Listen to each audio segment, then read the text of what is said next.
You've just rolled up to In the Mind of JT, where the whiskey's strong, the opinions are stronger, and there's no filter in sight. We're talking no holds barred, people. I am JT, Marine, biker, musician, and unapologetic patriot. If you came here looking for a smooth ride, well, you're in the wrong motherfucking place. Buckle up, let's get it done. It's time to dive into the chaos that's inside my mind.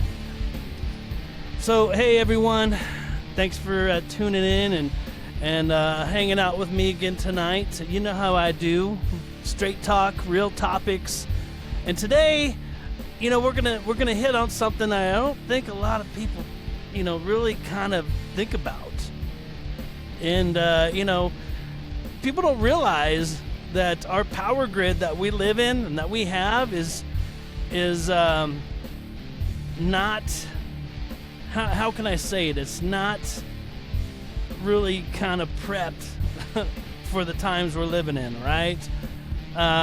It was built back in the early 1900s and it's stretched thin by today's standards, right? So it's time to dive in and kind of talk about that, because let's face it, when the lights go out, what do? And so I kind of want to talk about that and bring some things to your attention that's, like I said, some people don't really kind of think about. So, but before we even talk about the chaos and survival aspect of losing our power, we got to emphasize the things that we take for granted. The internet access, me being able to do this podcast right now, communicating with people online and through the phones, and everything that we do in today's world takes some kind of communication, some kind of power, right? Some kind of electrical to really make things work. And so this whole conversation really starts with that uncomfortable truth. Our infrastructure is hanging by a thread, and people just don't even think about this shit. People think that it's, some modern unstoppable machine. In reality, it's really not. So like I said earlier, the electrical grid that the U.S. operates off of was built in the mid, 1900s. And it hasn't really officially been rebuilt. We add to it. We expand on it. And we patch it up when it's broken, but it hasn't been rebuilt. All right. And I think that's a problem, because with today and how the population is growing, there's so much, there's a demand, right? There's a demand of power and electricity in the world. And, I think we're just kind of barely hanging on. So, like I said, as the population grows, so does the demand. And, the reason why it hasn't been rebuilt, let's be honest, this shit takes years to build. Okay? On top of that, it takes billions of dollars. Billions. And, unless you're Elon Musk, what do? Okay? Lastly, in regards to that, you have to have some political cooperation. Things need to get voted on. You need to take it through the House and the Senate. It's just nonstop political bullshit, right? And you know how that shit's going these days. It's literally a red versus blue these days. Like, these motherfuckers in power, in the Congress and Senate, they can't fucking cooperate with each other, let alone pass any fucking substantial bills for society. So, yeah, that's a problem. So, it takes years to build, billions of dollars, and political cooperation, which, we just don't have these days. And the thing is, I talk about this shit quite often with a lot of my friends, right? And my brother especially, because people don't realize, the electrical grid, if an EMP hits or we get attacked or some kind of cyber attack and the power goes down, we're fucking done. We're literally back in the Stone Ages. So what do you do when that happens? Are you ready? Are you prepared for this shit? I don't think anybody is. I mean, I don't think even the best of preppers would not be ready for, the electrical grid to go out. So it's really something to think about. Even natural disasters. What if there's a massive, earthquake that just takes everything out? What do you do? How long are you going to rely on the government to help you? You really can't. And so what most people don't understand, or again, don't think about, is no power means no water, no food distribution, no hospitals, no law enforcement. Can you imagine living in a world that had none of those things? I got to tell you, losing power doesn't mean rough times. It means civilization shuts off. And, it's pretty freaking gnarly when you think about it in those aspects, right? We're so reliant on the government. We're so reliant on things working the way they do. We'll have rolling blackouts in the summertime because it's so hot, and the freaking power will go out for maybe a day, and people lose their fucking mind. Oh my God, my AC's out. What am I going to do? Me included, I don't like being hot, okay? I fucking hate the summertime. But my point is, we lose power for a short time and people lose their fucking minds. So, yeah, if we lose our power grid, we're fending for ourselves. And half of society these days are so weak. I think there's going to be a massive, massive death toll within the first 30 days, honestly. So, again, people think a blackout is inconvenient. It's not. It's fucking civilization ending. So here's where I'm going with this. So first 24 hours to 72 hours, this is what's going to happen. Just again, this is my way of thinking. I could be wrong on some of this shit, but here's what I think is going to happen within 24 to 72 hours. The grocery stores, they're going to fucking empty out within 24 hours. And we're not talking about people being civilized and waiting in line. No, motherfuckers are going to get looted and raided. No doubt about it. Gas stations, they're going to shut down. No pumps. Fucking done. Shit, we've had this huge price gouge in California because people actually voted on the fucking gas tax, which that's a whole nother fucking topic, and I don't want to go down that fucking rabbit hole. But my point is, gas stations will shut the fuck down. Okay?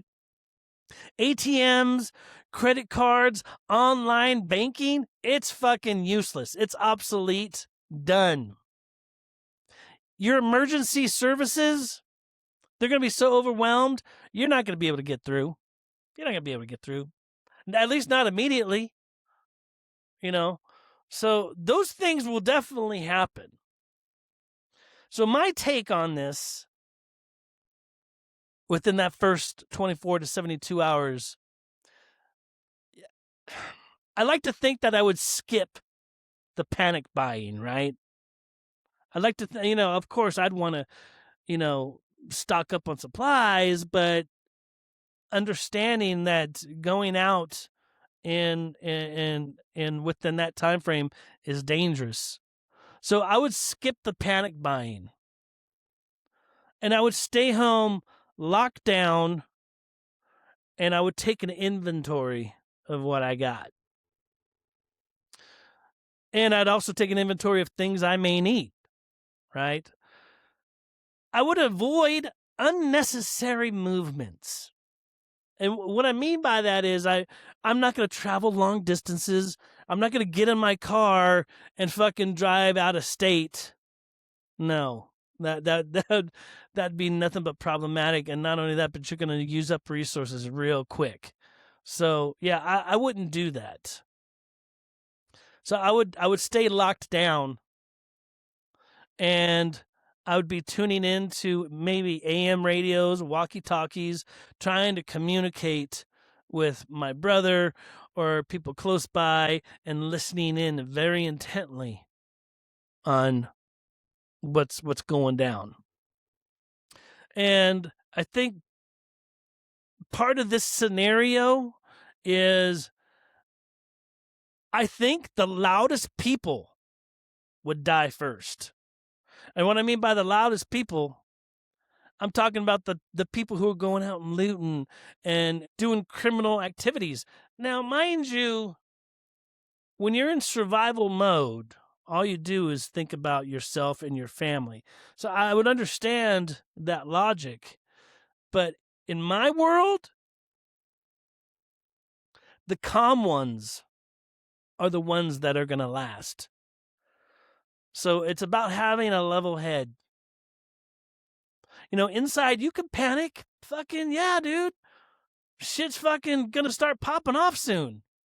There's a lot of things to worry about when something like that was to go down. This is life-changing shite. But you got to remember, staying calm is what's gonna pull you through this shit. You can't be in a panic. Only panic brings chaos, and chaos will bring certain death. I'm certain of it. All right, so phase 2. Okay. The supply chain's going to collapse. And I think this will happen rather quickly within like the first 4 to 14 days. Supply chain's going to collapse. The food distribution is going to be done under a week. No doubt about it. Because like I said, so many people are going to be out there trying to get their own, you know. So the water treatment plants, they're going to begin to fail. And, you know, those water treatment plants keep us, I don't want to say healthy. You know, everybody needs water. So yeah, those things, once the power goes out, the treatment of the water will go out. And so that means there's going to be dirty water. But you're going to boil your water every time? No. So you need a means to really be able to clean the water that you come across. Refrigeration, that shit's gone. That shit's gonna be gone in a couple days.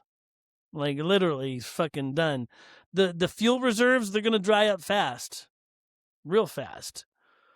Like I said, all those gas stations, you're not gonna get any gas. You're gonna see people fucking fighting for shit and dying for it. So yeah, that's gonna be done. Hospitals, they're gonna begin rationing their supplies, and they're gonna be shutting down. So these are things you have to think about. Part of that is, so my take on this would be, water becomes your number one priority over food, over gas, over ammunition, over anything. Water will be the gold of the universe at this point. You can only live a couple days without water. So you have to have some kind of filtration or bottled water to kind of keep that going. You have to have shelf-stable foods, right? I'm not talking fucking potato chips. I'm not talking about candy and shit. And that's the thing. I think people would naturally gravitate for anything that comes their way. They like chips, fucking, you know, anything they can get their hands on. But to me, I'd be going for like canned foods, shit that I know is gonna last for a long fucking time. So, see, you'd have to avoid dense populations because, being around a dense population lowers your probability of staying alive. Because what are people in survival mode gonna do when they see your ass with a cart full of goodies by yourself? Yeah, they're gonna fucking kill you. They're gonna rob your ass and leave you with nothing. So I would be avoiding any kind of dense populations. And I think medical supplies would be a huge asset to you. You could actually use medical supplies as a means to barter. So that would be something I would definitely want to kind of invest in or kind of hoard to myself, if you will. Remember, you can live weeks without food, but you can only live days without water. So that's something to fucking think about. So there's a phase 3, right? 15 to 30 days out. Now we're like, okay, shit's getting real now. Law enforcement's going to be stretched thin as a motherfucker or gone. Because, I mean, yeah, law enforcement, they're there to protect and serve the people. But let's be honest, law enforcement officers are humans too. And they're going to want to take care of their families and protect their own. So at this point, I think if law enforcement are still around, they're going to be bouncing real soon. So that's something to think about. I think there's going to be military checkpoints. That's most likely, because they got to control the population somehow. How do you control the population? Set up checkpoints. Use the military to do that. So, and then of course there's going to be curfews and restricted movements. So, that's something to think about. Looting and organized crime is going to be running rampant. At this point, if you're rolling solo and you're not armed, then you're most likely going to die, honestly. So that's that would be a huge problem. Firearms and ammo, I would say, would be the number 2 most important thing to have, because you're going to hoard your stuff. You're going to have some assets. You're going to have supplies that you want to save for you and your family. How are you going to do that? How are you going to save that stuff? You got to be able to protect yourself. And you do that by having firearms and a lot of fucking ammo. It's funny, I have this philosophy, if you will, and it's just kind of my thing. And I talk to my brother about this all the time because him and I think a lot on the same terms. You can have multiple guns, right? Which we do. You have to have a minimum of 1,000 rounds each, and that's not that much. That is not that much, man. I think I wish I could say I had 10,000 rounds for each gun. I don't.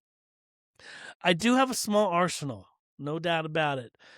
But if we go back into the Stone Ages and we're done, our power grid's gone, our electricity's gone. How long is 1,000 rounds of ammo for each gun gonna last you?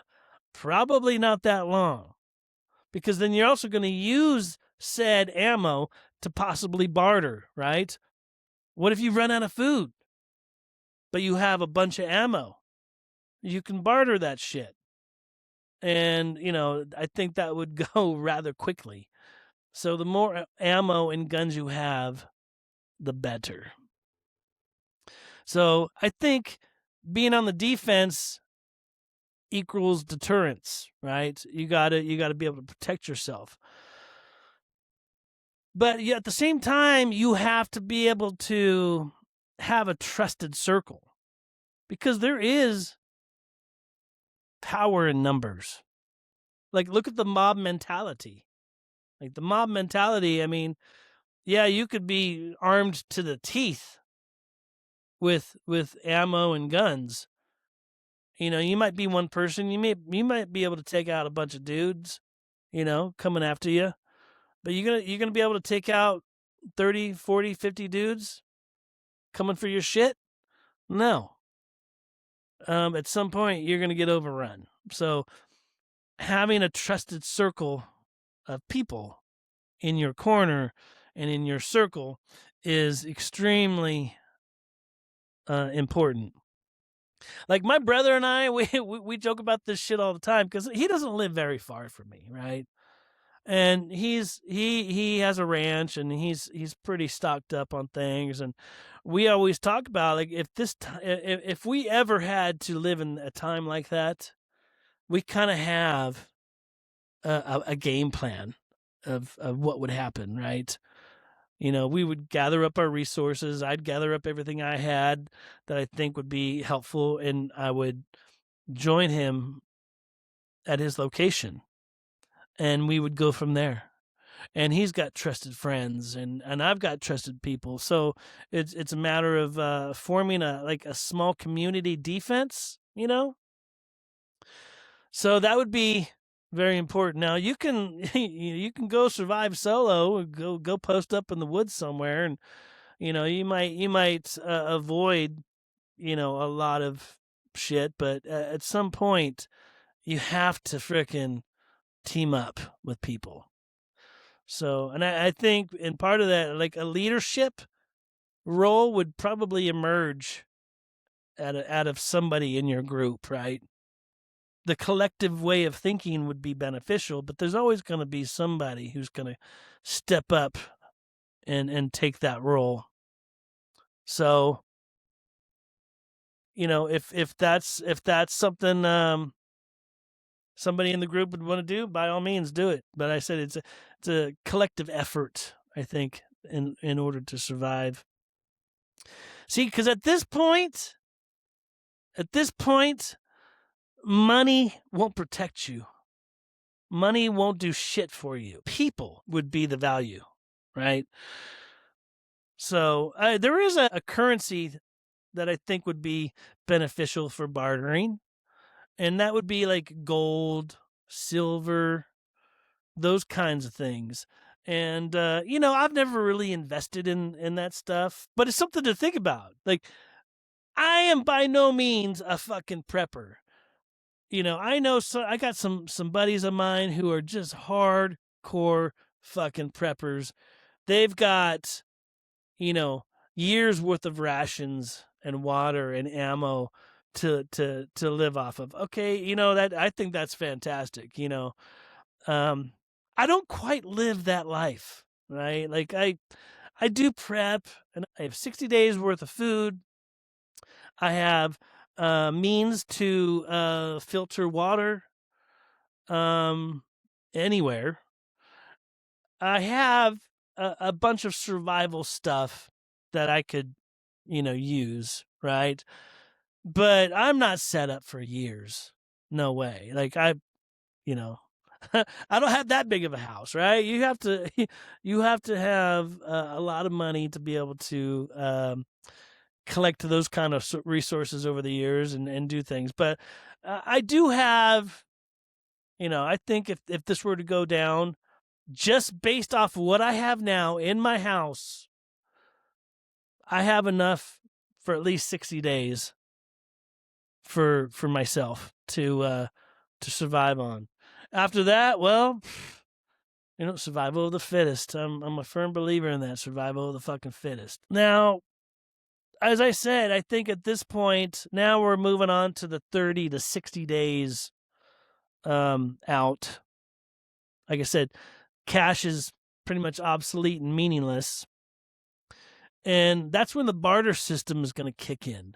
That's where having useful tools to barter with is going to be the form of currency, or like gold, silver. Like I said, those things are going to be extremely helpful. I think the medical supplies and tools and skills will equal power. If you have those things, I think you're going to be useful in any group. So that's something to think about. I think local governance is going to be replaced, right? There's, that is going to be absolutely gone. There's not going to be any there's not going to be any politicians. There's not going to be anybody really kind of running the show anymore. At this point, it's going to be your local surroundings. Who's got the most power? I think that's really something that's going to come into play. And so it's certainly something to think about. Wealth without protection evaporates. Right? Like statuses, a title, that's going to mean nothing. It's going to mean nothing to people. You're going to just be like everybody else. So skills are really going to make you an asset. Survival skills, providing something of value to a group. Those are things that are going to people are going to probably be looking for. So trade value will equals what can you do for me? What can you do for somebody? What can you do to help? Right? So those things are going to come in very handy if you have a unique set of skills. So after 60 plus days, communities will either stabilize or collapse. The people you surround yourself with, you're going to start sharing resources. The people you trust, you're going to share those resources. You're going to try to rebuild. But, at the end of the day, organized groups are going to be the ones that survive the longest. Right? So, lone wolves, well, they might survive for a while, like I said, but at the end of the day, long term, if you're a lone wolf, you're not going to survive. I think civilization would restarts locally and would kind of expand. And so you're going to have little sections of groups in the states. But it never and nothing's going to be the same. Again, like the electrical grid, it's done. Everything's changed. So what's going to matter at that point is your circle of trust and order. You got to have some order, because order, I think, will always ultimately beat chaos. So would you rather like rebuild and fortify, or would you rather go and hide somewhere? I think that's where the real value will start showing up, right? And, that's why I laugh these days. I mean, not to sound like a dick, but again, this is in the mind of JT. I'm going to keep it fucking real, as I always do.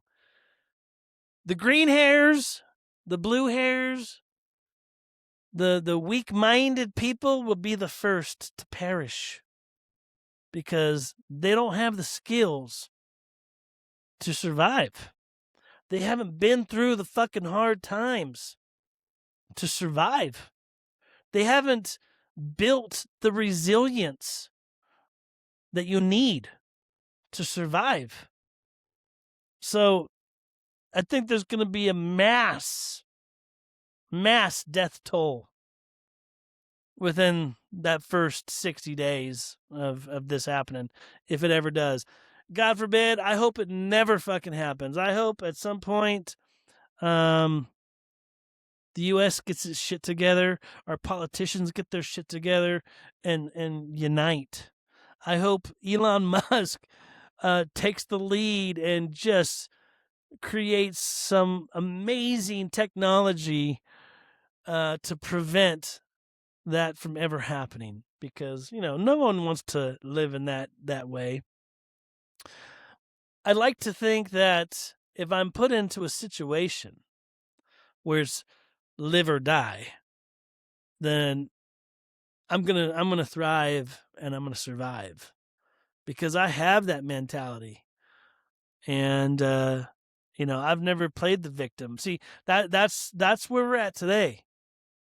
You can go online, you can go on, watch TV, and all you will see is victim mentality everywhere. It actually pisses me off, to be honest with you. I'm so tired of seeing it, but well, what do you do, right? I don't know. That's just my 2 cents on this matter.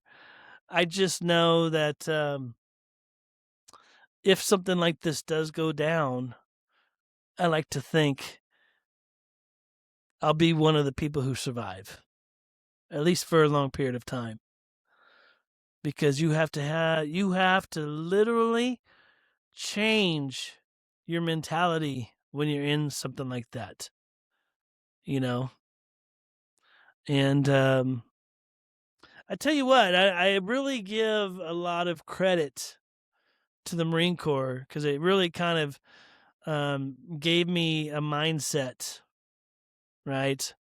And I've been out of the Marine Corps a long time, but you learn things in the military that you just don't forget, right? I may be out of shape now. I may have been out of the Marine Corps for 20 plus years, but I tell you what, man, when you're in a situation and it's live or fucking die, I guarantee you I'm going to fucking do everything I can to survive. It's kind of like, I carry concealed legally, right?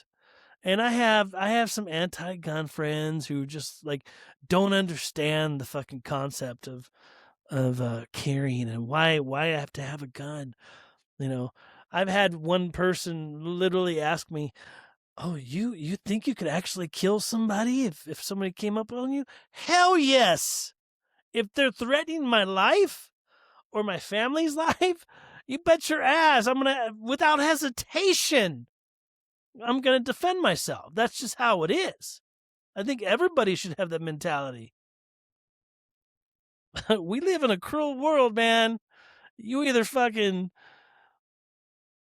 thrive or die. So, I don't know. That's just my take on the scenario, and you could disagree with me all you want, but it is what it is.